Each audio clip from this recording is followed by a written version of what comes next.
On the morning of October 14th, 2021, the official record was signed, stamped, and entered into the system.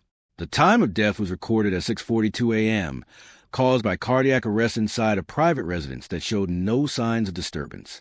The attending physician confirmed it, authorities documented it, and the case appeared final. There was no indication of foul play, no reason to question the conclusion. He was gone. Less than 12 hours later, something happened that should not have been possible. At exactly 6:11 p.m., a transaction was recorded on his primary bank account. It was a confirmed ATM withdrawal of 480,000 Nigerian nairas. The system timestamp was precise. The PIN was entered correctly on the first attempt, and the bank flagged nothing unusual because the access appeared legitimate. But according to every official record, the account holder had already been dead for nearly 12 hours. The contradiction was immediate. If he could not access his account, someone else had. His name was Daniel Ease, a 42-year-old financial consultant known for strict discipline and precise control over his finances. His transaction history reflected consistency, no unusual spending, no unexplained activity, everything carefully managed. On the night before his death, his routine remained unchanged: a grocery purchase at 7:18 p.m., a transfer to savings at 9:02 p.m., and his last phone activity at 11:37 p.m. when he opened an email. Hours later, he was found unresponsive, and by 6:42 a.m., his death was officially confirmed. Yet at 6:11 p.m., his debit card was used at an ATM located 8.4 kilometers from his home. It was not an automated transaction, but a physical withdrawal requiring the card and correct PIN. Investigators first verified the timeline. Emergency logs, medical reports, and official documentation all confirmed the same time of death. There was no margin for error that could place him alive at the time of the withdrawal. Bank systems were then analyzed. Server logs and transaction records showed the withdrawal occurred in real time with no delay or processing error. Two independent systems, medical and financial, each provided precise timestamps that directly contradicted one another. Attention shifted to the ATM.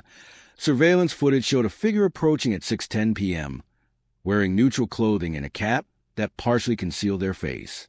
The individual inserted the card, entered the PIN without hesitation, withdrew the cash, and left calmly. The interaction was smooth, practiced, and confident. This was not someone guessing. It was someone familiar with the process. The card used was confirmed to be Daniel's. Yet when his residence was re-examined, that card was missing while his other belongings remained untouched. There were no signs of forced entry, no disturbance. Only one missing item and one impossible transaction.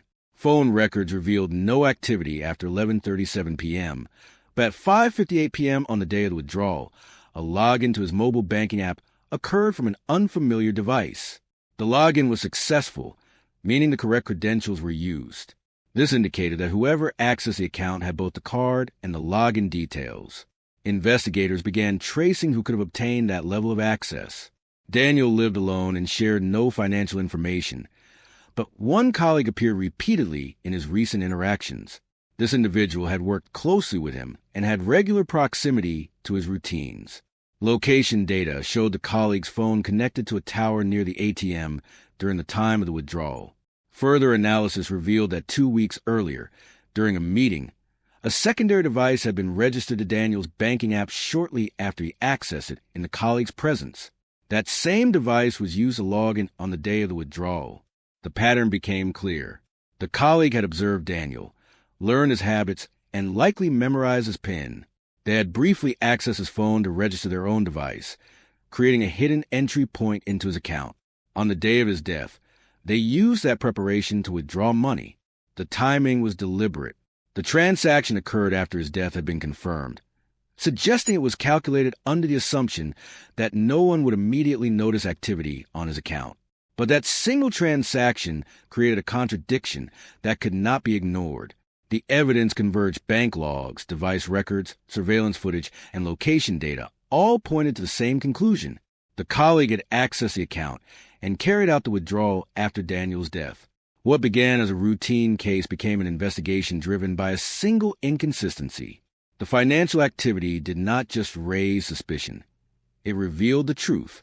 It exposed access that should not have existed, an intent that could not be dismissed. Charges were filed, and the transaction became the center of the case not because of the amount, but because of what it proved. In the end, it was not the confirmation of death that solved the case, but the activity that followed it. He was gone, but his account told the rest of the story.